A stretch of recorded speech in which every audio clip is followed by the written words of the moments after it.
جو پراپرٹی کہیں رجسٹرڈ نہیں ہے وقف کی حیثیت سے، لینڈ ریکارڈ میں، ریونیو ریکارڈ میں اور آپ کے وقف بورڈ کے پاس میں، لیکن وہ وقف کے طور پہ استعمال ہو رہی ہے،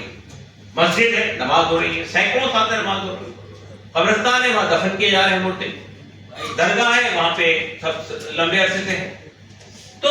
ظاہر ہے پچھلے صدیوں میں رجسٹریشن کا کوئی کنسپٹ نہیں تھا، لیکن وہ چونکہ وقف کے طور پہ استعمال ہو رہی ہے اس لیے وہ وقف ہے۔ یہ ایک بڑا امپورٹنٹ سیکشن ہے، شق ہے موجودہ وقف ایکٹ کا، اور ابھی گورنمنٹ نے اس کو نکال دیا۔ تو ایسی بہت ساری پراپرٹی ہے پورے دیش کے اندر، مسجدیں ہیں جو کہیں رجسٹرڈ نہیں ہیں، وہ ختم ہو جائیں گی، چلے جائیں گے اور آسان چلے جائیں گے۔ تو یہ ایک ہماری بنیادی آبجیکشن ہے اس کے اوپر۔ دوسرا آبجیکشن ہمارا یہ ہے کہ ہمارے دیش کے اندر لا آف لمیٹیشن ہے، لا آف ایڈورس پوزیشن، کہ کوئی بھی پراپرٹی اگر کسی کی پراپرٹی میں کسی اور آدمی نے قبضہ کر رکھا ہے اور 12 سال تک قبضہ ہے اور اس نے جس کی پراپرٹی سے اس کو چیلنج نہیں کیا ہے، تو 12 سال کے بعد وہ پراپرٹی جس نے قبضہ کیا اس کی ہو جاتی ہے۔ لیکن وقف کو، مسلمانوں کے وقف کو، ہندوؤں کے وقف کو، سکھوں کے وقف کو یہ ایگزمپشن حاصل ہے کہ لا آف لمیٹیشن ان پہ اپلائی نہیں ہوگا۔ موجودہ بل کے اندر سے لا آف لمیٹیشن کے ایکسپشن کو ختم کر دیا گیا۔ تیسری بات یہ کہ وقف کے سلسلے میں یہ قانون ہے کہ وقف کو چلانے کے لیے 2 سنستھائیں ہمارے یہاں ہوتی ہیں وقف ایکٹ کے مطابق، ایک سینٹرل وقف کونسل اور ایک وقف بورڈ۔ وقف بورڈ اسٹیٹ گورنمنٹ بناتی ہے اور سینٹرل وقف کونسل جو ہے وہ سینٹرل گورنمنٹ بناتی ہے، لیکن اس کے لیے شرط یہی ہے کہ اس کے جتنے ممبر ہوں گے، چاہے وہ پارلیمنٹ سے آ رہے ہوں، چاہے اسمبلی سے آ رہے ہوں، چاہے بار کونسل سے آ رہے ہوں، چاہے بیوروکریسی سے آ رہے ہوں، وہ سب کا مسلمان ہونا ضروری ہے۔ اب یہ چیز ہٹا دی گئی، اور اس میں پہلے لوگ الیکٹ ہو کے آتے تھے، بار کونسل سے الیکٹ ہو کے آتے تھے، ایور پارلیمنٹ الیکٹ کر کے بھیجتے تھے۔ اب وہ الیکشن کا بھی معاملہ ختم کر دیا، اب نامینیٹڈ ممبر ہوں، اور اس میں 2 مسلم نان مسلم کمپلسری اس کے ممبر ہوں گے، سینٹرل وقف کونسل کے بھی اور ٹرسٹ یا کے وقف بورڈ کے بھی، اور باقی لوگ بھی ہو سکتے ہیں، اس لیے کہ وہ شرط ہی ختم ہوگی کہ وہ مسلمان ہونا ہے۔ تو یہ صرف مسلمانوں کو حاصل نہیں ہے، آپ جتنے ٹیمپل کے ٹرسٹ موجود ہیں، جتنے ٹیمپل کے وقف موجود ہیں، مٹھوں کے وقف موجود ہیں، گرودوارا پربندھک کمیٹی، ہر جگہ یہ شرط ہے کہ اس کا ممبر اگر گرودوارے کا معاملہ ہے تو سکھ ہوگا، اگر ہندوؤں کا ٹیمپل کا معاملہ ہے تو ہندو ہوگا، وہ شرط اب وقف میں سے ہٹا دی۔ تیسری بات یہ ہے، ہمارا اپلیکیشن اس پہ یہ بھی ہے کہ پہلے گورنمنٹ کی کا بھی کوئی ڈسپیوٹ ہوتا تھا وقف سے تو وقف بورڈ اس پہ ٹریبیونل بناتا تھا، لیکن اب جو سچویشن ہے وہ یہ ہے کہ وقف کے یعنی اس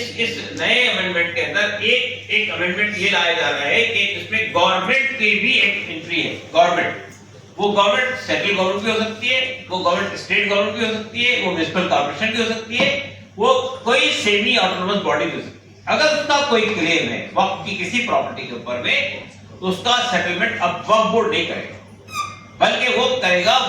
اب کلیکٹر یا ڈی ایم اس کے پاس جائے گا، اور ڈی ایم اگر یہ کہہ دے گا کہ یہ وقف کی پراپرٹی نہیں ہے، یہ گورنمنٹ کی پراپرٹی ہے، تو پھر وقف بورڈ سے اسٹیٹ گورنمنٹ یہ کہے گی کہ آپ اپنے ہاتھ سے اس کو ڈیلیٹ کر دیں۔ تو یہ جو پرابلم ہے کہ آج بھی بہت ساری وقف کی پراپرٹی پہ گورنمنٹ کے قبضے ہیں۔ اگر یہ قانون بن گیا تو اس کے بعد آپ دیکھیے گا کہ بہت ساری پراپرٹی پہ گورنمنٹ ہی ہڑپ کر لے۔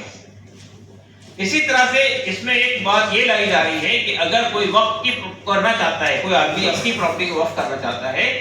تو اس کے لیے انہوں نے یہ شرط لگا دی کہ وہ 5 سال تک پریکٹسنگ مسلم ہوگا۔ اس کا فیصلہ کون کرے گا، کون آدمی پریکٹسنگ ہے کون نہیں ہے، اور یہ ایک ایڈیشنل ان کی کلاس میں لا لی جا رہی ہے۔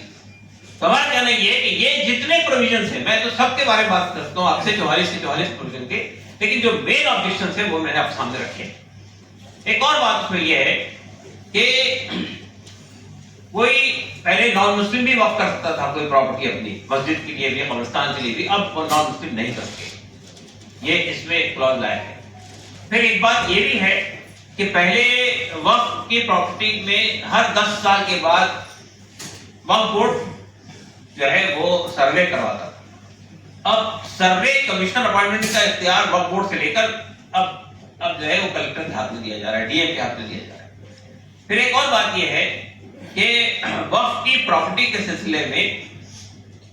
یہ جو سی ای او ہوتا ہے، چاہے وہ وقف بورڈ میں ہو چاہے وہ آپ کے سینٹرل وقف کونسل میں ہو، سی ای او بھی کبھی مسلمان ہونا شرط تھی، اب وہ مسلمان ہونے کی شرط بھی ہٹا دی گئی۔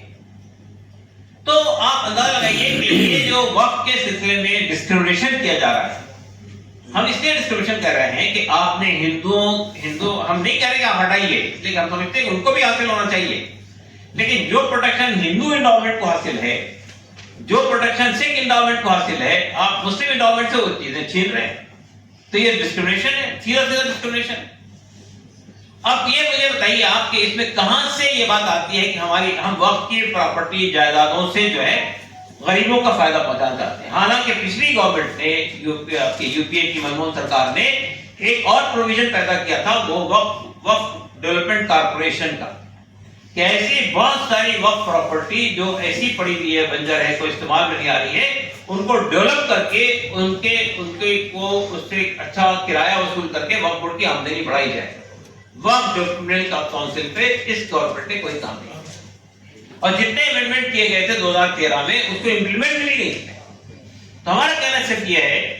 کہ وقف کے بارے میں ہم لوگ اتنے حساس کیوں ہیں، یہ سوال آپ کا پیدا ہو سکتا ہے کہ بھئی آپ اتنی اپتی کیوں ہے، آپ کو اتنے بے چین کیوں ہے، آپ اتنا اضطراب کس لیے آپ کو؟ دیکھیے مسئلہ صرف یہ نہیں ہے کہ کوئی پراپرٹی جا رہی ہے،